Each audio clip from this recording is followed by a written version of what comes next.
the T-foils were full baptism of fire for us flight controllers. We just rushed straight into it. There's always going to be a bit of pressure. I felt a big sigh of relief. The T-foils and being the youngest flight controller and all that, to get that win felt really good and special for me. I just heard Nathan and Chris yelling at the boat. I was like, oh, this can't be happening.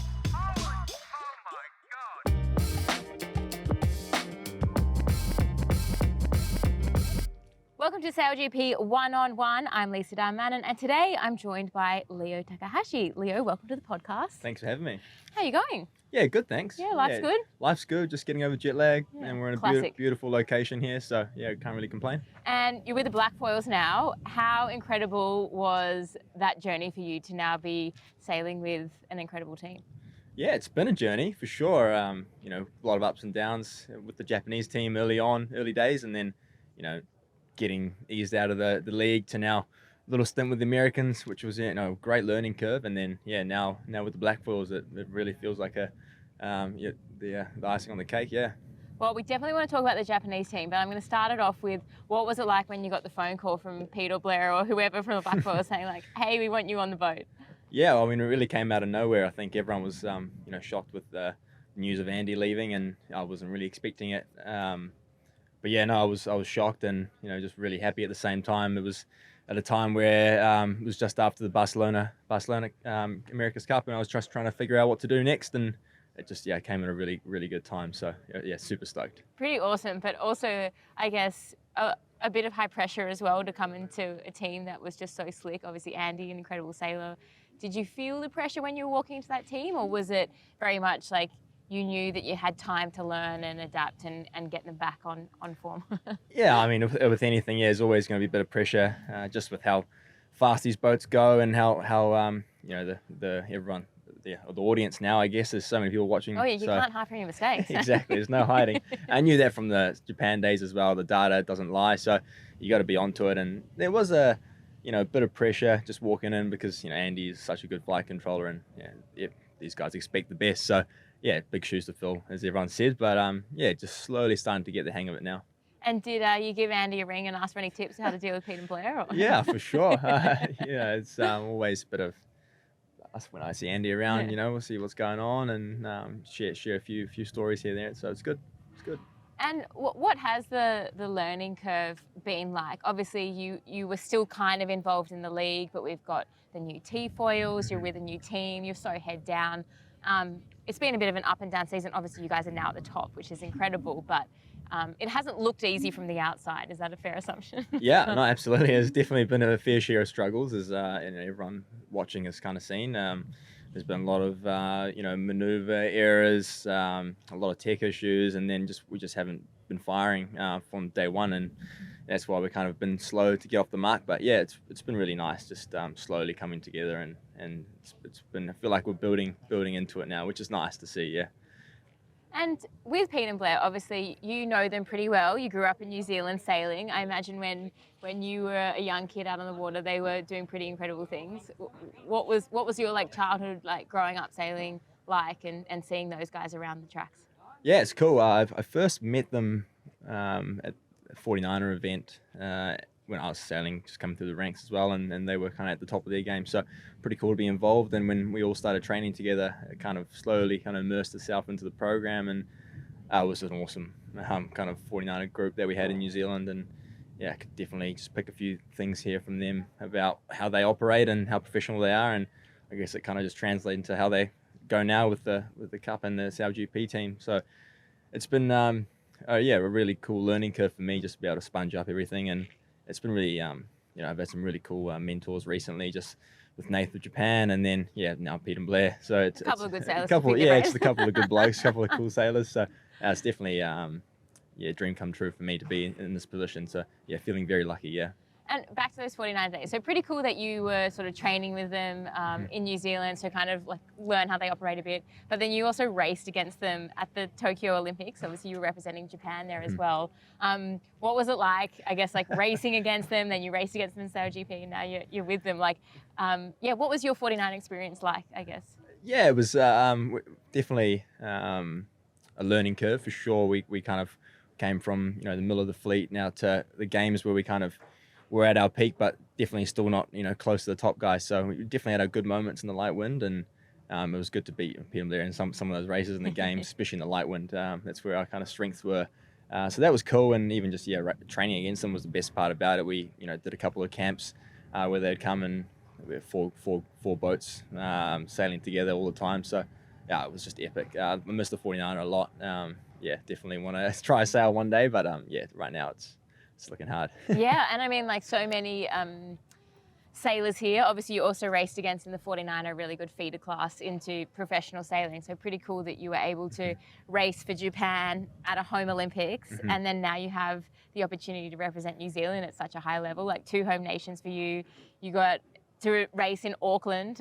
I know you guys would have wanted to be on the podium there, but like those 2 energies and having that opportunity to race at the highest level for 2 of your home nations, like that's pretty incredible. Yeah, it's epic. And the Tokyo Olympics were kind of a little bit tough with the whole corona and just the no spectators. So it would have been cool to have some family there and everything, but it was still an awesome experience just being at the Olympics, I guess. And what was Auckland like for you? Obviously, it was like first time on the T-foils, first time with the Black Foils, but insane crowds and so much momentum behind the team there.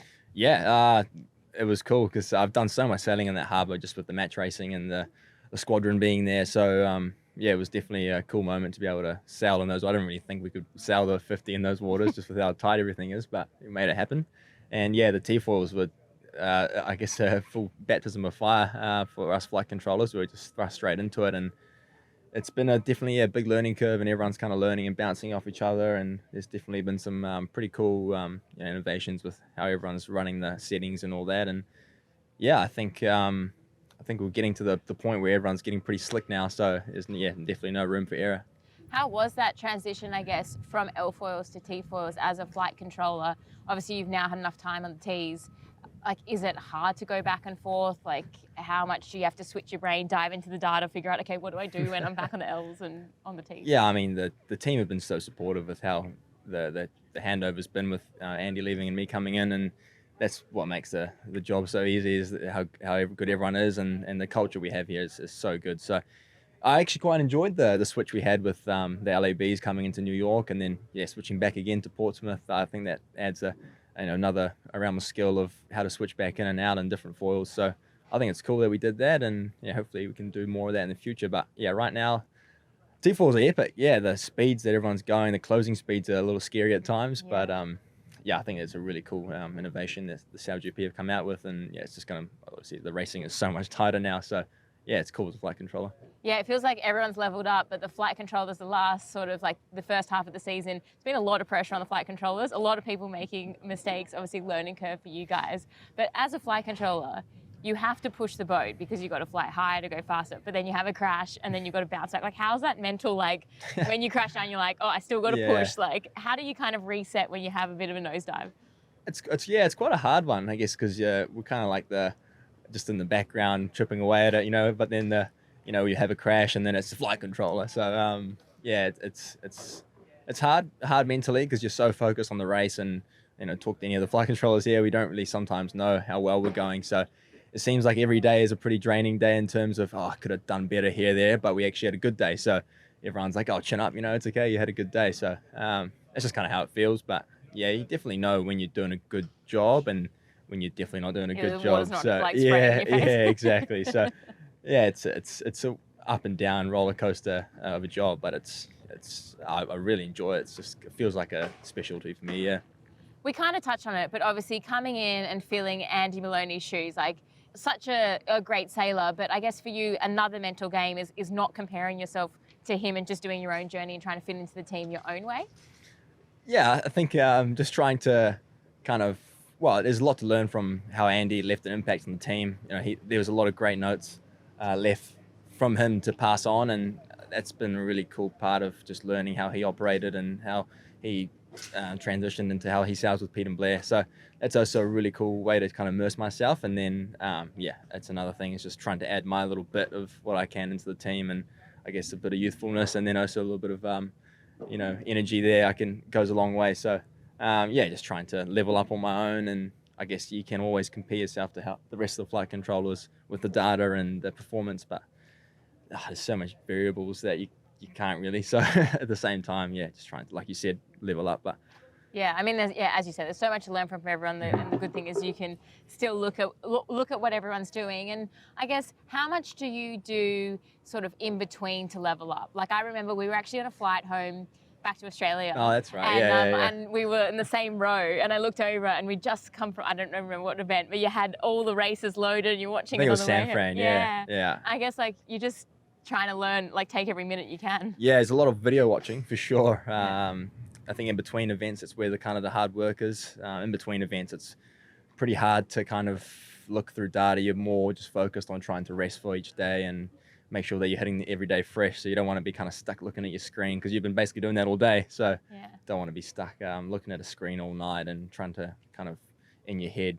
Fly the boat. Exactly. In your dreams, yeah. Last thing you want is having dreams. So yeah, just trying to rest and recover. And then, yeah, between the events, that's when the hard work is. A lot of video, data, working with the team to kind of find little improvements. And now that the events are coming thick and fast, it's going to be quite hard to even get that stuff going. So, yeah, that's where the gains are, I guess, between events.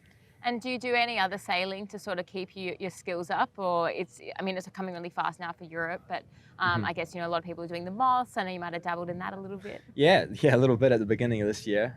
So I think right now for me, yeah, it's sailing is important, but I think it's really important to kind of keep fresh for these events. This, takes a lot out of you after the event. So it's about recovery and then trying to find little ways to find little gains here, there. I think it's flight controller. It's pretty good to be fresh and it's all about reaction and kind of all that. So I think that's the most important part of it. But I think, yeah, looking into the off season, try to do as much sailing as I can, get my hand on a boat and just do some sailing again, I guess. Yeah, it's so different. And like, so the flight controller position is so unique to an F50 that it's like not like you can just go sailing on a boat and practice. But yeah, well, I mean, it's been a bit of a bumpy start to the season. Like, you guys looked a bit loose at times, but it's coming together. You're topping the leaderboard, and I've got some stats for you. It's good. All right. So we've had 46 fleet races as of recording right now.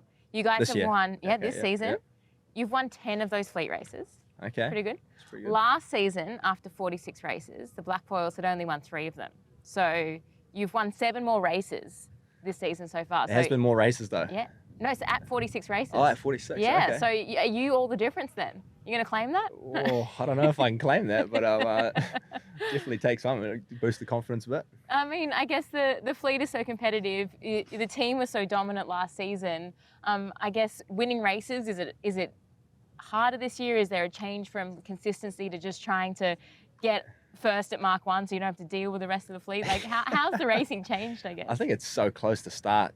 The reaches have been smaller. I feel like the courses are just so small now. So, yeah, that start so important. And I think, yeah, we've had our fair share of firsts and lasts probably. So, yeah, I think, consistency will be key, especially for the next few events. Staying out of trouble, starting well, and then, yeah, just not getting those. In Sydney we were eighth or something. So that's I mean, if we didn't have that, we'd probably, have good points buffer. So yeah, little things like that's going to make a big difference come Abu Dhabi. Yeah, I guess that's what the scorecard from the outside. You don't look at that detail, but I do know that there were 4 event wins last season by this point, and you've only had 2. Right. So you've won you've won one recently.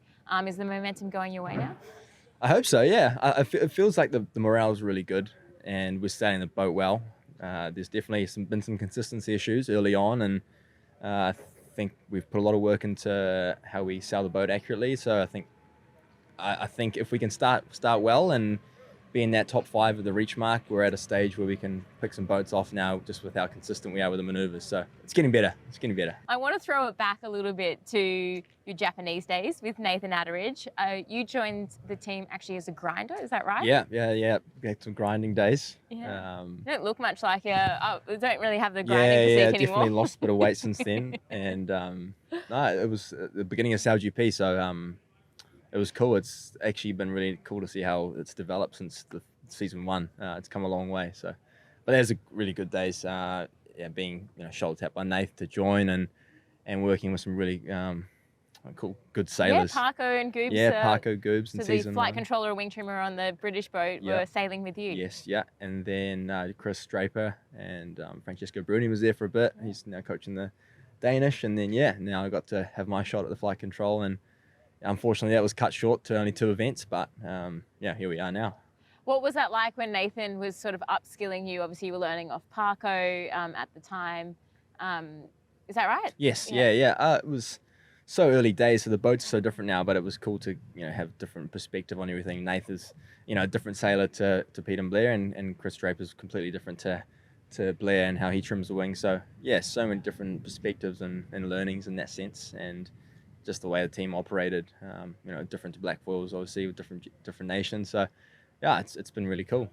I guess, I mean, just being able to learn from different people. I think everyone just has such different styles, different ways of sailing, and you have your own style and you can pick up things from all these incredible people. It's pretty cool. Yeah, everyone's got different tendencies, and everyone's either aggressive or a little timid on the start line at times. So I think it's so different and cool to sail with so many of my heroes early on, and definitely learned a lot from them. So yeah, it's cool. You guys went through some pretty insane collisions as well. Yeah, we did actually. What was the start like when Ben Ainsley almost chopped you guys in half? He mounted us. Yeah. Wait, what was that?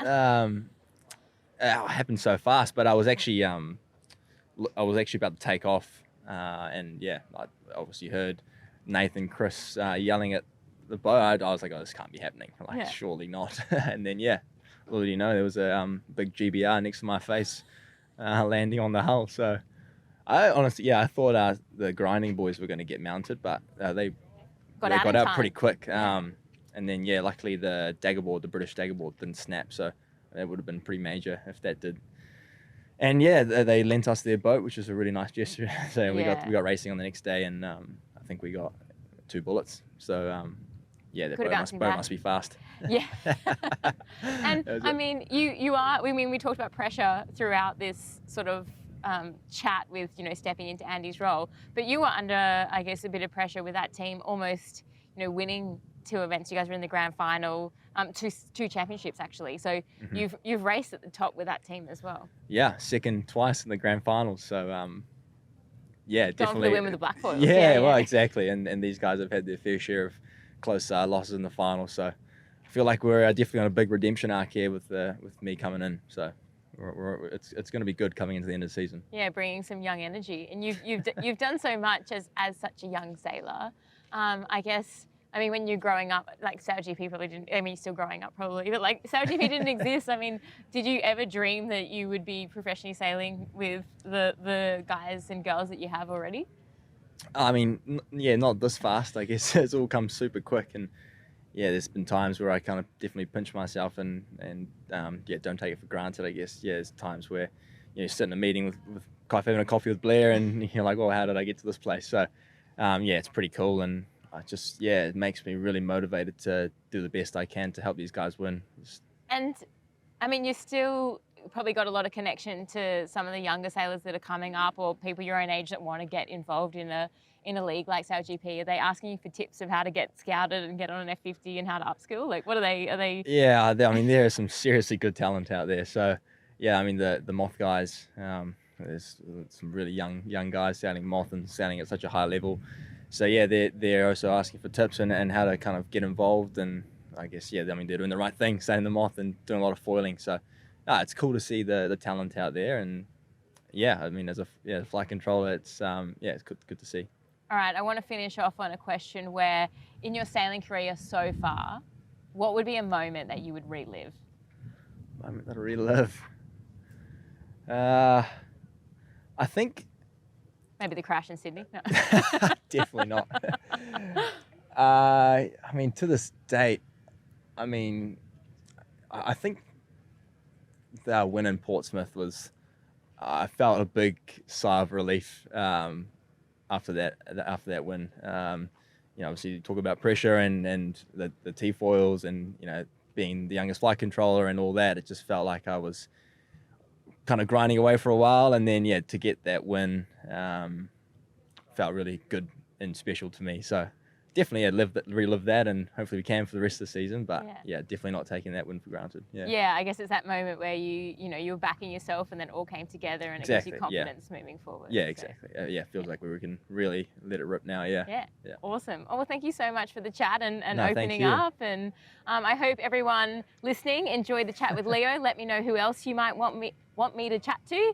But for now, make sure to ping that notification bell, because there'll be another podcast coming your way soon.